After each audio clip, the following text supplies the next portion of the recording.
மாண்புமிகு தமிழக முதல்வர், நிரந்தர முதல்வர், மதசார்பற்ற முற்போக்கு கூட்டணியுடைய தலைமை மாண்புமிகு அண்ணன் மு.க. ஸ்டாலின் அவர்கள் சிவகங்கை தொகுதியில் முக்குளத்தூர் புலிப்படை சார்பாக வெற்றி சின்னம் உதயசீரியன் சின்னத்திலே போட்டியிடுவதற்கான வாய்ப்பை வழங்கியதற்காக அண்ணன் அவர்களை சந்தித்து என்னுடைய நன்றிகளை தெரிவித்தேன். நாளைக்கு இங்கே ஒரு கூட்டம் இருக்குது தளபதியோட தலைமையில். அந்த கூட்டத்தை முடிச்சிட்டு நேரடியாக நான் சிவகங்கை தொகுதிக்கு போய் வாக்கு சேகரிக்க போகிறோம். 234 தொகுதிகளிலும் இந்த நல்லாட்சி, இந்த 5 ஆண்டு காலங்கள் நடந்த நல்லாட்சி மீண்டும் தொடர வேண்டும் என்ற மனநிலையில் தான் தமிழக மக்களுடைய மனநிலை உறுதியாக இருக்கிறது.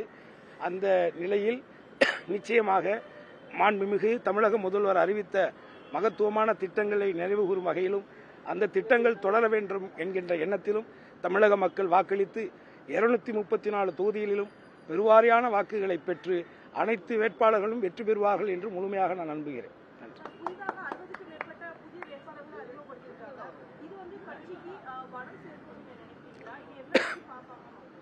நிச்சயமாக இது ஒரு பாரம்பரியமிக்க ஒரு பவள விழா கொண்ட ஒரு கட்சி. ஸோ அந்த கட்சியினுடைய அடுத்தடுத்த தலைமுறைகளையும் நாம் நல்ல இளைஞர்களை, மக்களுக்கு சேவை செய்யக்கூடிய உணர்வுள்ளவர்களையும் ஊக்குவிக்க வேண்டும் என்கிற அடிப்படையில் தான் தலைவர் இந்த முடிவு எடுத்திருப்பார். தளபதி அவர்கள் சமீபத்தில் இந்த கடந்த ஆண்டுகளில் மக்களுக்கு, தமிழ்நாட்டு மக்களுக்கு, குறிப்பாக பெண்களுக்கு அவர்கள் செய்த திட்டங்கள், கலைஞர் காப்பீட்டு திட்டங்கள், கலைஞருடைய உதவி திட்டம், அதே மாதிரி மாணவ மாணவிகளுக்கான அந்த ஊக்கத்தொகை, அடுத்து இளைஞர்களுக்கு விளையாட்டுத்துறையில் செய்யப்பட்ட மிகப்பெரிய வாய்ப்புகள், இது போன்ற அதே மாதிரி காலை உணவு திட்டம், இதெல்லாம் இலவச பஸ் வசதிகள் கொண்ட மகளிருக்கான திட்டம், இப்படி நம்ம சொல்லிக்கிட்டே இருக்கலாம். நம்ம இவரை மிகைப்படுத்தி நம்ம சொல்லலை. அவர் இந்த மக்களுக்காக செய்த நல்ல திட்டங்களை நம்ம மக்கள்கிட்ட எடுத்து சொன்னாலே போதும். உதயசூரியன் சின்னத்தில் தளபதியாருடைய கடந்த ஆண்டுகள் அவர் செய்த மக்களுக்கான நல்ல திட்டங்களை எடுத்து சொல்லி வாக்கு சேகரிக்கலாம் தான். என்னம்மா? ஆமா ஆமா, அது நிச்சயமாக அவங்க ஒரு கட்சியை சார்ந்து அந்த கட்சிக்காக பல ஆண்டுகள் தியாகம் பண்ணி அவங்களுக்காக உழைச்சிருப்பாங்க. அப்படி இருக்கும் பொழுது ஒரு கூட்டணி கட்சியாக நான் மொத்தம் ஒரு விருப்ப தொகுதி ஒரு 5 தொகுதிகள் கொடுத்திருந்தேன். அந்த 5 தொகுதியில் ஒரு தொகுதியைத்தான் தலைமையை தலைவர் ஸ்டாலின் அவர்கள் அண்ணன் ஒரு முடிவு எடுத்து அறிவிச்சிருக்காங்க. இது நிச்சயமாக அவர்களுக்கு இந்த பதவியில் போட்டியிடணுங்கிற ஆர்வத்தில் உள்ளவங்களுக்கு நிச்சயமாக மன வருத்தம் இருக்கத்தான் செய்யும். பட் என்னை பொறுத்தவரை அங்கே இருக்கக்கூடிய ஒவ்வொருவரும் ஒரு சட்டமன்ற உறுப்பினராக இருக்கிறாங்க. நான் இருக்கிறேன்னா நான் சட்டமன்ற உறுப்பினர் இல்லை, அந்த சிவகங்கை மக்கள் தான் சட்டமன்ற உறுப்பினர். நான் மக்களுக்காக வேலை செய்யக்கூடியவன். அந்த மக்கள்கிட்ட எந்த பாகுபாடும் என்கிட்ட இருக்காது. ஏழை எளிய மக்கள், அதுவும் குறிப்பாக தமிழக முதல்வர் செய்யக்கூடிய பல அற்புதமான திட்டங்களை அந்த பகுதி மக்களுக்கு கொண்டே சேர்க்கிறதுல நான் முதன்மையாக இருப்பேன். ஆகவே இந்த வாய்ப்பை எனக்கு தலைமை கொடுத்திருக்கு. நிச்சயமாக திராவிட முன்னேற்ற கழகத்தை பொறுத்தவரை அந்த கட்சியுடைய தொண்டர்கள் கட்சிக்கும் தலைவருக்கும் மிக மிக நெருக்கமாக உண்மையாக இருப்பார்கள், நான் முழுமையாக நம்புறேன். அதே மாதிரி தலைவர் அவர்கள் கடந்த முறை அறிவிச்சது மாதிரி கூட்டணி வேட்பாளராக இருந்தாலும் அவர்களுடைய கட்சி சார்ந்த வேட்பாளராக இருந்தாலும் அவர்களை அத்தனை பேரும் ஒற்றுமையாக இருந்து நான் தான் அங்கே வேட்பாளர், நான் தான் 234 தொகுதிக்கும் தளபதி தான் வேட்பாளர் என்று சொல்லியிருக்காங்க. நிச்சயமாக அவங்க எல்லாருமே என்னை உணர்ந்து, என்னை புரிந்து எனக்கு உறுதுணையாக இருப்பாங்க, நான் முழுமையாக நம்புறேன்.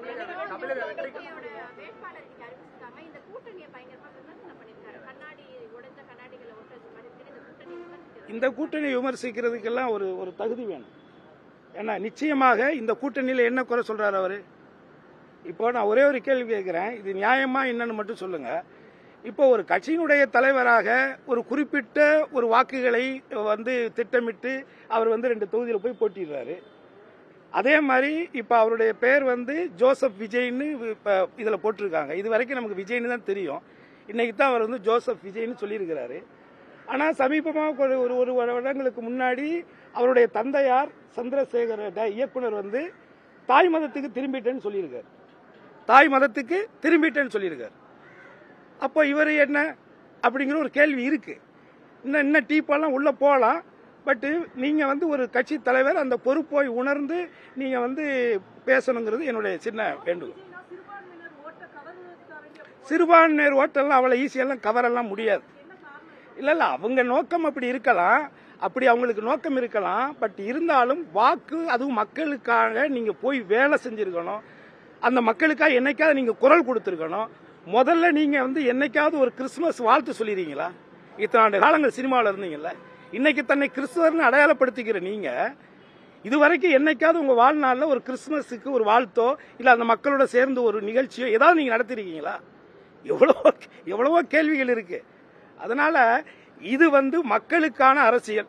மக்களுக்கு பிரச்சனை அப்படின்னு வரும்பொழுது மக்களோட மக்களாக நின்று போராடக்கூடியவர்களுக்கு தான் மக்கள் அங்கீகாரம் கொடுப்பாங்க. அந்த விதத்தில் நிச்சயமாக மாண்புமிகு தமிழக முதல்வர் அண்ணன் மு.க. ஸ்டாலினுடைய ஆட்சி தொடரும் தொடரும் தொடரும். இதற்கு முக்குளத்தோர் புலிப்படை உறுதுணையாக இருக்கும். ஆமா